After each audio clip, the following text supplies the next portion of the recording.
थारैनो जोबोद गोजोननाय मोनदों नैबे सिडली समस्टिनि जि उफ्रा बिसायख'थि बे बिसायख'थियाव बाहागो लानानै गोबाव समनिफ्रायनो जोंनि दोलोनिफ्राय बा एनडिएनिफ्राय गुबुन गुबुन आफादफोरा बिजेपि एजेपि आरो जों इउपिपिएलआ फोसावदिंनाय हाबाफारिखौ सालायबाय थादों।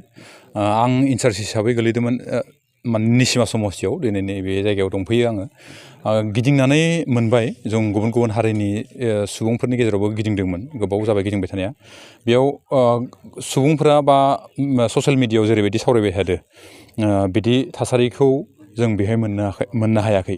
नाथाय बेयाव मोननो हादों जे बैयाव सावरायबाय थानाय थासारिफोरनिख्रुइ एकदम मोजांसिन गोख्रों मोनसे समाजारि जिखिनि सांग्रांथि बे सांग्रांथिखौ जों नुनो मोनदों।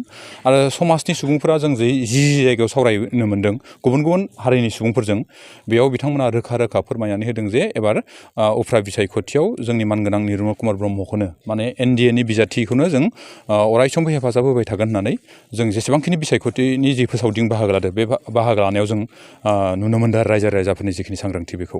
कंग्रेस दोलोआ 70,000 आरो बिपिएफ दोलोआ 80,000 भटआव देरहागोन होननानै गावसोरखौ बुंथिबाय थायो। बिथांमोना गावसोरसो बुंना लानाय, दा रायजोफ्रासो जिहेतु भटखौ होगोन बुंना लाबाबोथ' जानाय नङा। दा कास्टम फंबाय बिक्रम फंबायमोनाबो बा कंग्रेसनि बिथांमोनाबो गाव गावनि बाथ्राखौ बुंना लादो, जोंबो बुंना लानो हायो। नाथाय बिदि दुगा जों बुंनो नागिराखै।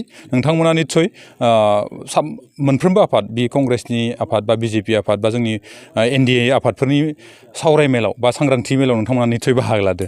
बे बाहागो लानायफोराव नोंथांमोना नुनो मोनगोन जे रायजोफोरा सोरखौ बांसिन सहाय सहयोग खालामदों आरो बबे मिटिङावबो जेसेबां मानसि जादों सोरनि कमिटमेन्टआ माबायदि जाना दं बेखौ नोंथांमोना रोखा रोखा नुनो मोनदों। ओंखायनो बिथांमोना दाबिना लानो हायो गेदेर बाथ्रा नङा। बयबो निजिनि आफादखौ जिहेतु मोजां होननानै बुंना लायो, दा जोंबो मोजां होननानै बुंना लानो हायो।